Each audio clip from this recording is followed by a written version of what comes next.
"This behavior is unacceptable, Mrs. Woods," declared the high school principal, sitting behind his large desk as the two parents sat before him. One was Margaret Woods, the mother of Jeffrey Woods. Beside her sat another disgruntled parent, casting side glances over at Margaret with crossed arms.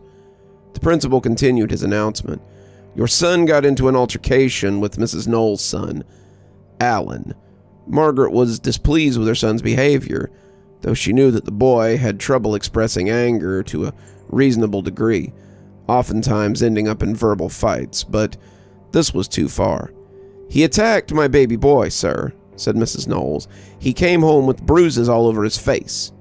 She described the state of her son, but Margaret intervened. "Your son probably started the fight. Jeff would never hurt anyone, so he was probably acting in self-defense." She defended her son, not knowing the full story of what had truly happened, but the principal brought them up to speed. "Ma'am, security footage and student accounts say that Jeff started the altercation." Margaret lowered her head in embarrassment as Miss Knowles held a soft grin across her face, knowing she was in the right and could get something out of this to make up for damages. Jeff started the fight by shouting at Alan, which led to shoving and punching. Two custodians had to pull them apart. The principal continued to explain what happened in the school halls, but he wasn't blaming Margaret entirely, trying to think of a solution to this little problem. "I'm sorry, sir, and I'm sorry about Alan, but is there any way we could just forget about this? Jeff is a good kid, and I'm sure he's going to talk to me about all of this." She expressed her anger towards her son getting into this situation, but there wasn't much they could do. "I want Jeff suspended from school. I don't care for how long, but long enough," Miss Knowles declared. "That, or I'll take legal action. There's evidence that he attacked my son, so you'd just be fighting an uphill battle." She kept that smug smirk across her face, knowing her entitlement and victim status would give her some kind of benefit, either wanting the school to be safe once again for her baby boy, or to milk every penny out of Margaret's already struggling family. The principal interjected. "All I can do, ma'am, is suspend Jeff for a week." He turned towards Margaret, leaning against the large desk to show her just how serious this matter was. "Unless you'd like to take this to court, Mrs. Knowles." That would just be stupid. Margaret knew she was in the wrong here. Fighting this court case would lead her to nowhere, so she settled for the easy option. Just take Jeff out of school completely." Margaret waved her hand, wishing to be done, which surprised both occupants in the room. "Really?" the principal asked, to make sure he had heard this right. "Yes, just take him off the register. I'll talk to my husband more about this, but we won't be coming back." The principal agreed and made things a lot easier on his part, though Mrs. Knowles was somewhat unhappy. "If I ever see your son near mine," she trailed off on some kind of legal speech, but Margaret didn't care much, since she knew that they wouldn't stick around for long. Margaret's husband, Peter, had been given a job opportunity elsewhere, but they never looked at the time, since they assumed they'd be staying here for longer. She supposed that was at an end now. This whole situation was never really solved. The damage was already done, and their reputation was pretty much down the drain. So maybe things would be better off if they just picked up and moved, starting fresh. Better yet, it might keep Jeff under control. The 17-year-old Jeff sat in his bedroom, having not attended school due to his little outburst, laying on his creaky old mattress as his eyes trailed out the window, watching the day pass him by. There wasn't much for him to do anyway, as they didn't own a TV, or even a proper phone to watch videos on. No, Jeff and his family owned a cheap flip phone, just for convenience sake, since they were usually around one another more often than not, so calling or texting wasn't really a necessity, just a small luxury when they needed it. Their home also didn't have much to do in either, maybe a radio lying around, but Jeff didn't feel like listening to music at the moment, more focused on the world just being the glass of his window. It showed a small neighborhood that he was very familiar with, as he and his little brother Lou would oftentimes play in the street or explore the surrounding scenery to see what they could get up to. Granted, the neighborhood wasn't a very good one, having some troubled kids and even adults every now and again, but that just added to the fun. Exciting chases down the street, hiding in the woods to avoid confrontation from local crackheads, or even getting into some trouble with the other kids who were also bored out of their minds. The community was flawed, but it taught the two boys valuable lessons, teaching them more than school ever could. The sounds of Jeff's mother pulling into the small driveway caught his attention, and he rolled over onto his stomach to see the state of his mother as she prepared to come and see him. Margaret turned off her old car and pulled out the keys, grabbing her thighs before exiting the vehicle, pulling the front seat forward to allow Lou to crawl out, having taken him out of school early for convenience sake. To him, Lou looked extremely young, being only 15, but he could easily be mistaken for much younger. A sort of baby face, though his attitude didn't match. Jeff looked his age, maybe even older due to the way he dressed, with oversized shirts and baggy pants. Even his wild brown hair that he usually left unkempt added to the image. Lou, despite looking younger, dressed for his age, wearing things with more colors, as his older brother preferred clothes on a black to white scale. Margaret entered the old house and set her things on the kitchen table, making her way to Jeff's room, knocking on his door before swiftly entering. Do you know how embarrassing that was? She jumped straight into it. I mean, they both knew what had happened, so there was very little need for introduction. Jeff had sat up in his bed and looked at his mother while she spoke, having some respect for her, but not a lot, since the two usually bickered and argued every once in a while, though he certainly didn't hate her for it. Please, just tell me why you attacked that boy like that. Really, tell me. Margaret tried to get an immediate answer out of Jeff, just to try and understand what initiated the fight, but Jeff answered with a shrug. I'm not really sure. I mean, he was talking about Lou, and I kind of just got a bit irrational. But that wasn't a good enough answer for Margaret. Tell me, Jeff, please. She crossed her arms over her chest, not believing that that was the whole truth. Jeff, however, really didn't have any more to confess to. That's really it, Ma. The bruise on the side of his face was really the only memento he'd taken from the fight. It was a small one, but a sore one at that. Alan, on the other hand, had suffered a bit worse, but not too much. Bruises across his face, a swollen lip, and Jeff had maybe even drew some blood from the kid's nose. Overall, he didn't break anything, though. Margaret huffed, trying to understand the reasoning behind Jeff's actions. It seemed so minuscule, it almost sounded ridiculous in the grand scheme of things. But Jeff was always a complicated kid. Without another word, she turned and left, deciding to ask again later in hopes of getting more out of the story. In the meantime, she'd try to plan out what they were going to do. With Jeff taken out of school and her husband's job opportunity someplace else, she was debating on them moving and starting anew. Jeff had a moment of silence before it was broken by the soft knock of his little brother, leaning against the door with a concerned look on his face. You okay? Lou asked, noticing Jeff's strange behavior.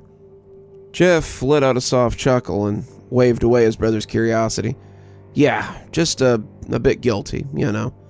Guilty? Lou asked, stepping into the room, and was soon instructed to close the door so their mother couldn't hear.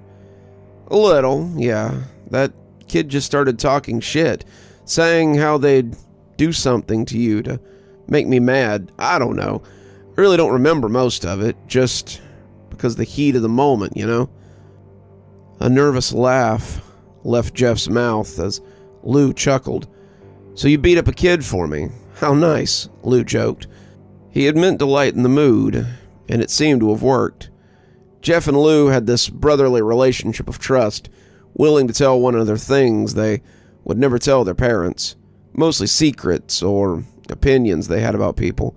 They truly felt safer together, even after moments like this, where Jeff had physically attacked another kid for basically nothing.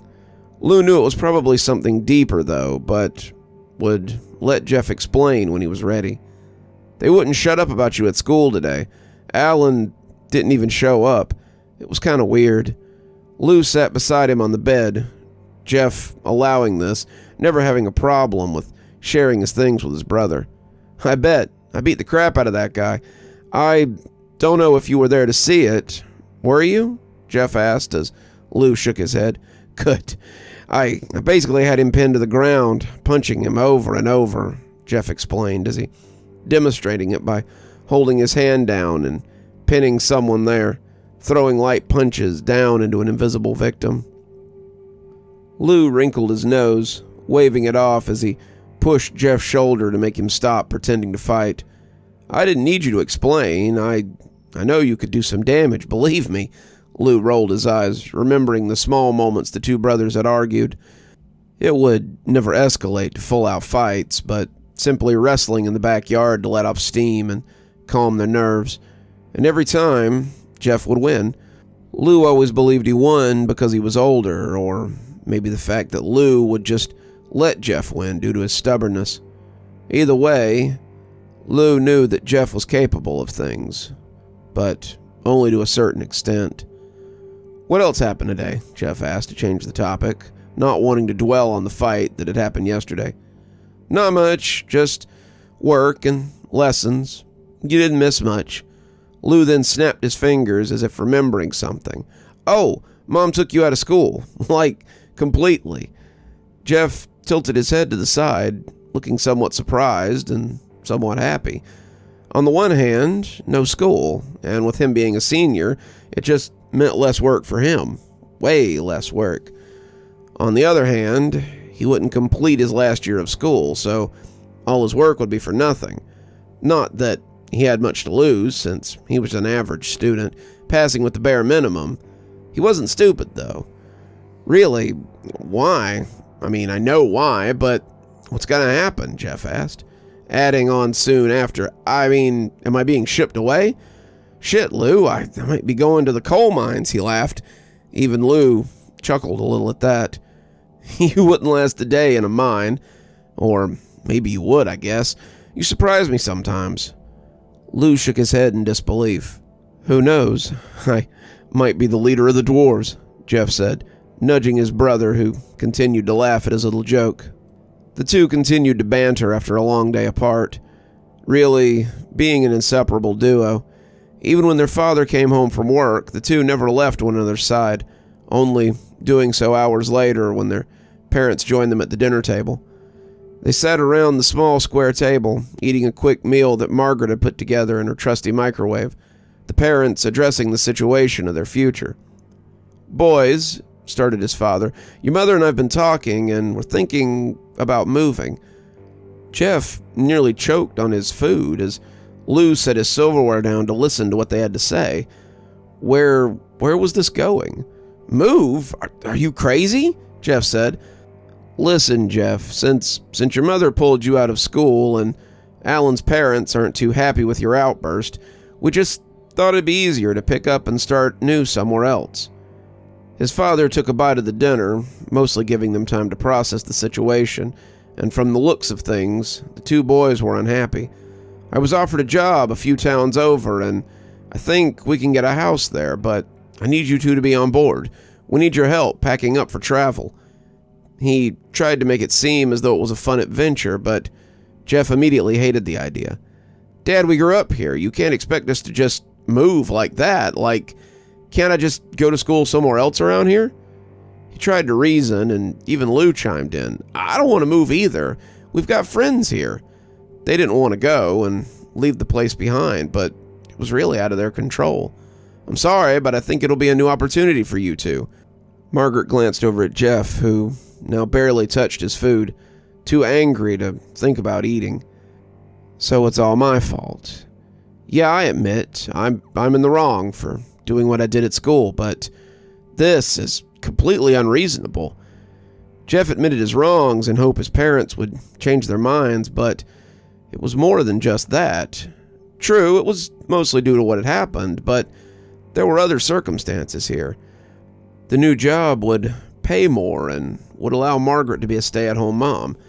It was also nice to change the scenery a little if they could find a good, cheap home. Also, a chance to meet some new people.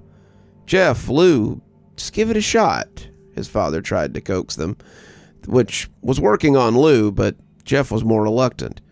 With a sigh, Margaret ended their touchy conversation. Well, think about it, okay? Just give it some thought. Dinner resumed, but Jeff excused himself, wanting to be alone to process this new information. Lou was conflicted too, with emotions about the whole ordeal, but willing to give it a shot. He was more of a pushover, but that was for good reason. He was only 15 after all, and there really wasn't much he could do about it. So why would he fight for something he knew he'd lose? Jeff, however, was stubborn. Way too stubborn. But in the following days, he gave in to the idea of moving. His mother and father searched the area for a new home to buy, or maybe even rent, but didn't seem to have any real luck. Lou continued to attend school for the following weeks, but was eventually taken out to help the family pack and prepare for their new lives. Jeff expressed his anger over the situation by making life difficult for his parents. Even Lou would play along if it was a game, though eventually their home was completely packed up and ready to be relocated. They didn't have anywhere to go yet, though. Peter had to travel over there for a couple of days to buy their new house, leaving Margaret, Jeff, and Lou alone to fend for themselves in a box-filled house, just until things were ready to be brought over, though. Finally, though, after about 3 weeks of waiting, Peter said it was all ready to move in, and they started hauling their stuff to the new house. The house was smaller than their last one, but it sat snug in the middle of a cul-de-sac, with houses on either side of them. The houses themselves looked rough, some with barred windows and even junk in the front yard, but it wasn't anything new that the family hadn't seen. It was just a bit worrisome, due to their lack of knowledge about the area. Jeff and Lou explored the new house, realizing that they had to share a bedroom, but they didn't really mind. Dividing the room in two, they made things work. Lou hung a few posters of shows he enjoyed on his side of the room, alongside paintings and older school projects that he couldn't stand to get rid of due to nostalgia. Jeff, on the other hand, had a few posters of bands that he liked and a few family photos from when he was younger. Other than that, the room looked well lived in already. Definitely a boy's room if you'd ever seen one, but one the two liked a lot and could definitely get used to. The two helped their parents as much as they could, but they mostly just carried the boxes inside and let their mother and father set everything up, unsure where most of the stuff was going to go anyway. The first night in a new house is always the strangest, feeling as though you're somewhere you're not supposed to be. But then again, this was their home. Lou crashed out once his head hit the pillow, sprawling out in his bed, thankful not to be a snore. But Jeff was different. Jeff had been having trouble sleeping the past few nights, having the same dream that freaked him out time after time, though not by much. It was simply the dream, after all. Jeff would envision himself someplace familiar, but different all at the same time, as if the scenario was made up of unfinished brushstrokes that changed the more he looked at it. Maybe it was his old house, or the school he attended, or maybe the streets he used to roam. Either way, he felt similar, while also being completely new. The world wasn't the only thing Jeff found strange. No, he wasn't alone in this world. He was accompanied by a humanoid figure who matched the scene around him. Familiar, yet strange. Voice ever changing to people he once knew, and people he'd never met before. The person would say things like, "You know me," or "Remember," but most of the time Jeff would ignore it. Until tonight. "You liked hurting me, didn't you, Jeff?" the person asked, which startled Jeff in his dream, but he didn't wake. "What?" "Alan, you liked putting him down, punching me. Did it give you some kind of power to hurt?" The person called themselves Alan, but that was anything other. "No, well, kind of, but you or he shouldn't have said that crap." Jeff defended his thoughts, but the person continued. You kinda liked it. Jeff, you can't deny this. Jeff shook his head, trying to walk away from the shifting person, but his efforts were fruitless. With every step he took, he seemed to go nowhere, unable to put distance between himself and this thing before him. You want to hurt someone, to feel that rush again, don't you? The person tilted their head, watching as Jeff grew visibly angry, annoyed by this dream and all of those like it on the previous nights. Why was he dreaming this? What was the meaning? He didn't know, but all he knew was whatever happened in the dream stayed in the dream. So he turned to face the person, raising his fist to attempt to punch, but right as his hand would have made contact, he woke up. The dream world faded to black as his eyes slowly opened, watching through blurry vision, his brother getting ready for the day. Lou sat on the edge of the bed, pulling on the same worn-out sneakers, shaking his brown hair from his face, trying his best not to wake up his older brother. Jeff grumbled as his hand was brought up to rub his face, shifting in his bed to sit and greet his brother. "Morning," he groaned in a tired tone, his clothes wrinkled by his tossing and turning, and his hair was a complete mess. Lou smiled. "Morning, bro." He stood up once his shoes were tied. "I was going to go see what's around here if you want to join me." He was curious about the neighborhood and if there was anything fun to do. Jeff clicked his tongue, glancing up at his brother as though in answer. "Sure, let me just get ready." Lou nodded. Yeah, I'll wait outside. Also, tell Mom and Dad." Lou took his leave and allowed Jeff his privacy to get ready. Jeff stumbled out of bed over to the small dresser where he had put most of his clothes. But what should he wear? Black or gray or something with white writing? Maybe something a little more adventurous, a white shirt even. Choices, but eventually he settled on a gray shirt and black baggy jeans, which looked quite worn out.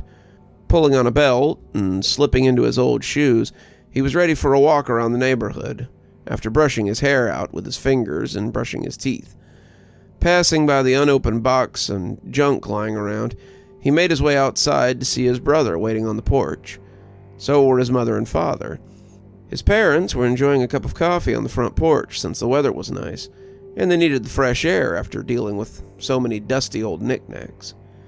"Dad, is it okay if Jeff and I walk around?" Lou asked his father, who agreed with a soft hum and a nod, knowing the two were responsible enough not to get in trouble. At least, Lou was. Jeff was more of a wild card, especially after what had happened at the old school. The brothers jumped off the porch steps and started their walk across the yard when they stopped to the sound of a woman calling out. "Good morning," she called, maybe a woman in her mid-40s or so, waving at them with a kind smile. Lou waved back as Jeff gave her a forced smile of acknowledgement, but didn't want to engage in conversation. His parents, however, had that covered. "Good morning," called his mother, and before they knew it, they were being pulled into a conversation with the stranger. "You guys just move in?" the woman asked, stepping closer so she wouldn't need to yell across the yard. "Yes, we're still unpacking," Margaret laughed with a smile. Peter listened in, and Jeff and Lou stood around. "Where are you guys coming from?" the lady asked. "I'm Kelly, by the way." She introduced herself, seeming to be quite friendly. His mother stood, dusting herself off. "I'm Margaret. This is my husband Peter, and those are my two boys, Jeff and Lou." She pointed towards the two teens who just wanted to go, but stayed nonetheless. "We just came here from a few towns over. Nothing new to us." She laughed as Kelly did too. "Really? Well, welcome to the neighborhood," she announced, wanting to give a warm welcome to the family.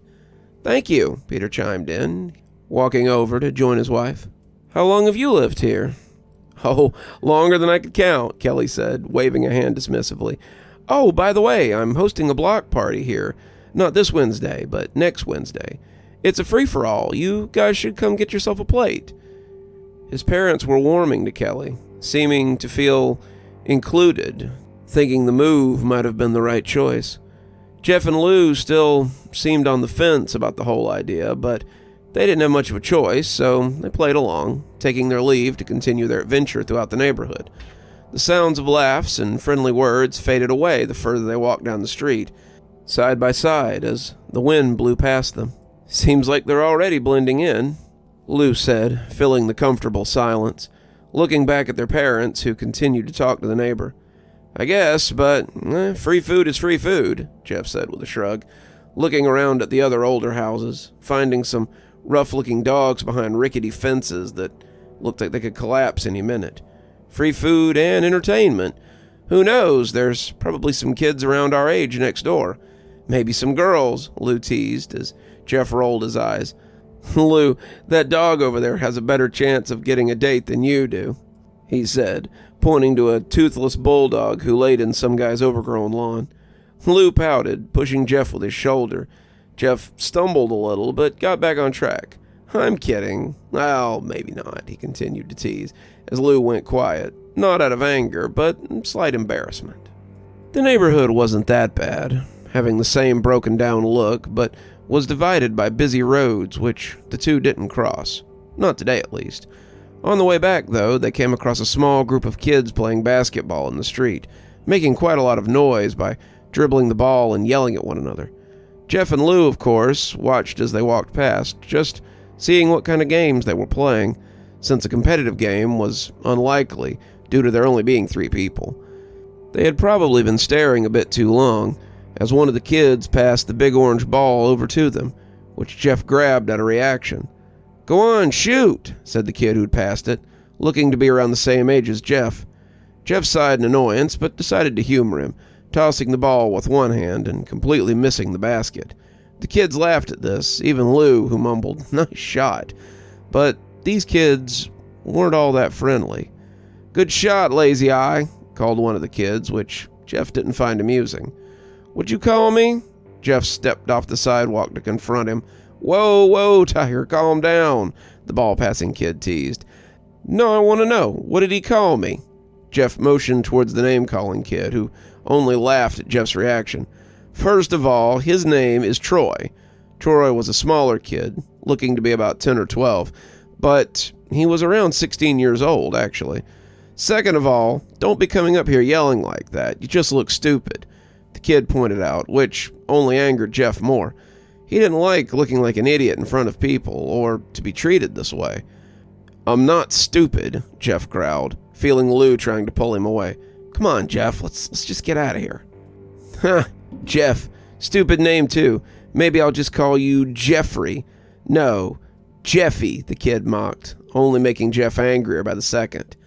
"Don't call me that," Jeff hissed, pulling away from Lou to stand face to face with the kid. "Say it, don't spray it, Jeffy, and it's Randy you're talking to." Randy introduced himself as he wiped spit from his cheek from Jeff's shout. Randy and Troy, so far, were on Jeff's shit list, people to watch out for, but what about the third kid who stood and watched? The third kid seemed to enjoy the show so far, being a bigger kid, both in height and weight, so it was safe to assume that this guy was part of their little gang.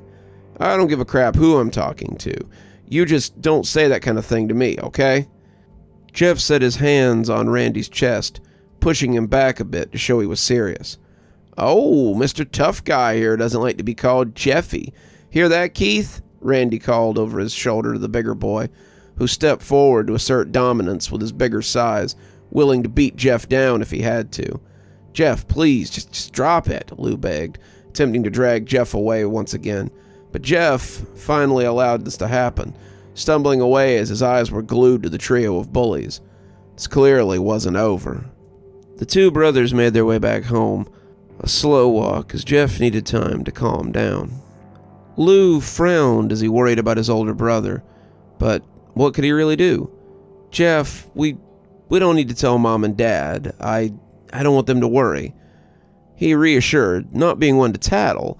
I mean, he did trust Jeff more than his parents, so why would he tell on him about something irrelevant like that?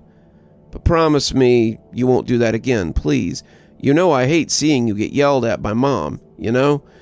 Lou tried to reason with him, but Jeff didn't say a word. Jeff kept his head down, hands shoved in his front pockets as he listened to what Lou had to say.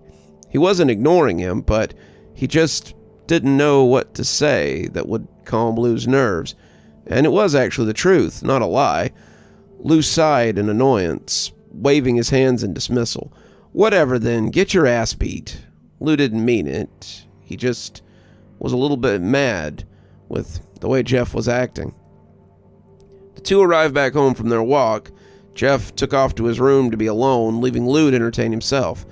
For the remainder of the day, Jeff just stayed in his bedroom, only coming out to eat and use the bathroom, just needing some time alone. Lou respected that.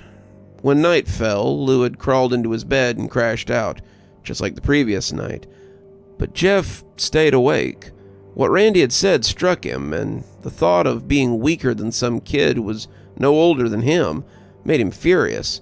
But there was nothing else he could do but sleep, so he did. Back to his reoccurring world of familiarity, he found that person again, but this time they were more hostile. "Come on, Jeff, what's wrong?" The shifting voice of the familiar stranger echoed. "You ain't got the guts to hurt me?"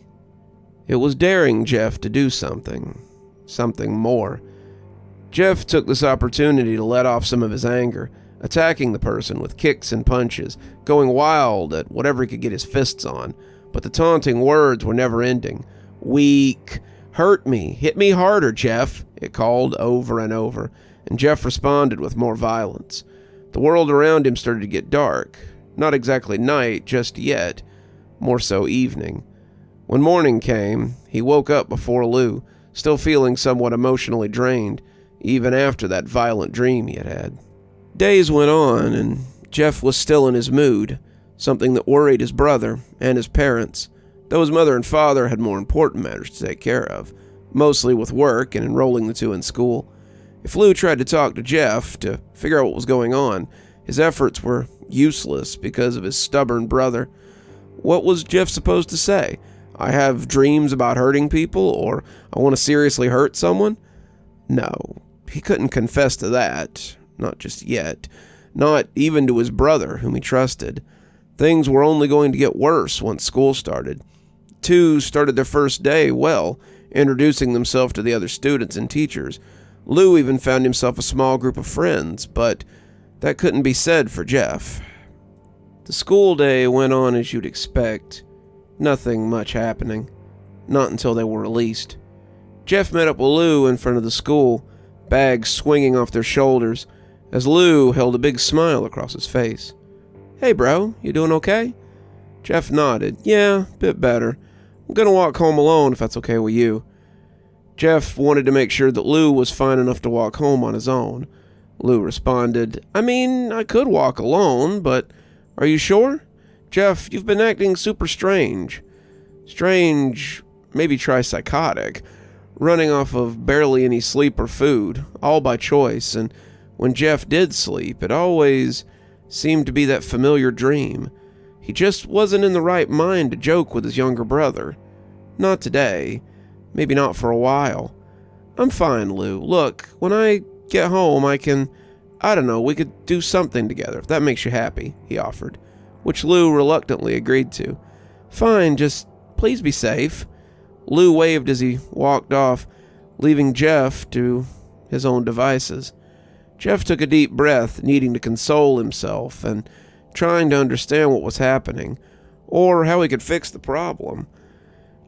He started his walk down the sidewalk, passing a few houses and hills, though Jeff didn't take time to appreciate the scenery, or what was left of it, more so losing it to his mind. "Hey, Jeffy," a voice called behind him. Crap.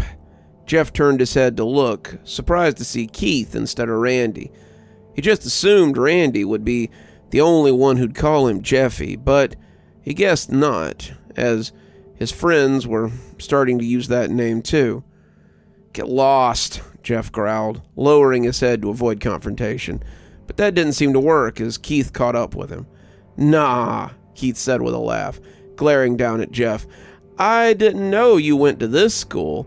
Lucky us. Randy goes here too, and Troy too," he informed, much to Jeff's dislike. "Speaking of them, I didn't like how you talked to them before," he smirked, They're my friends, and friends stand up for one another. I didn't get to before, just because your stupid little brother," he insulted Lou, catching Jeff's attention because of it. "But now I can." Keith reached out to grab Jeff's shirt, tossing the boy to the ground with ease. Jeff let out a groan of pain, his arms scratched along the hard pavement. It didn't hurt too much, but Jeff wasn't going to leave this alone. "You take that back," he growled, struggling to get to his feet due to the heavy backpack, whimpering as Keith kicked him down again, his shoes making contact with Jeff's hip. "Or what? What's your skinny ass going to do to me?" Keith laughed, feeling unstoppable because of his size difference.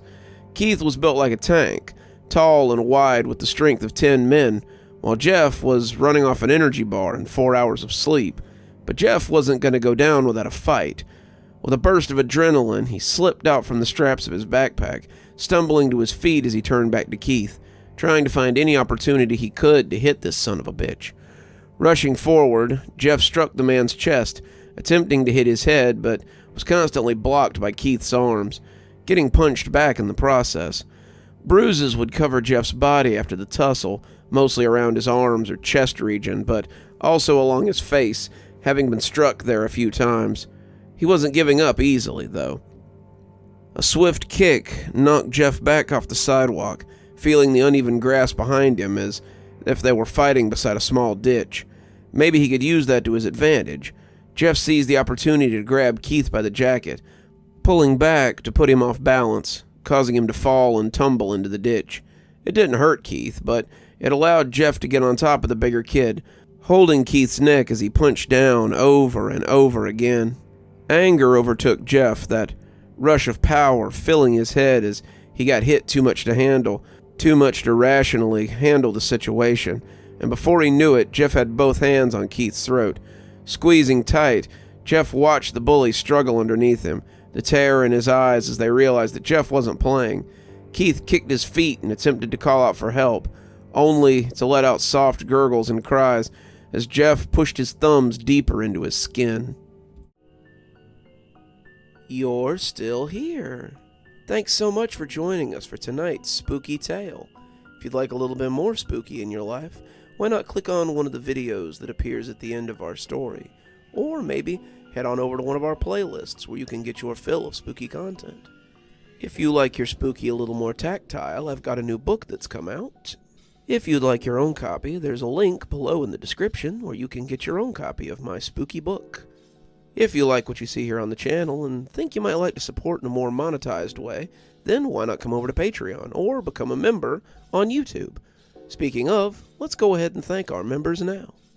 Thanks to Civ Garstad, Unicorn Hollow, and Heather for being our Spooky Ghost contributors. Thanks to Janet, Lee Kendall, Saikat, Ronda J, Sue Casper, and Valinator for being our Spooky Skeleton tier contributors. And thanks to Hi Stacy, Winter, Xaronan, Stephanie Carrington, Tyler Parker, Cinnamon Fox, and Sarah Samar 42 for being our Ghostly Reader tier contributors. Thanks, everyone. We just couldn't do the show without you. If you too would like to support the show, we always tell you to come on down to Patreon or check out my member section on YouTube. Spooky Skeleton contributors get their video 12 hours earlier at 8:30 a.m. as opposed to 8:30 p.m. And Ghostly Readers get a book every time I write one on their doorstep. There's actually one coming up here in a few weeks, so if you'd like to get in on that, please go ahead and sign up. And as always, thanks for stopping by. Dr. Plague, signing off. Have a wonderful evening.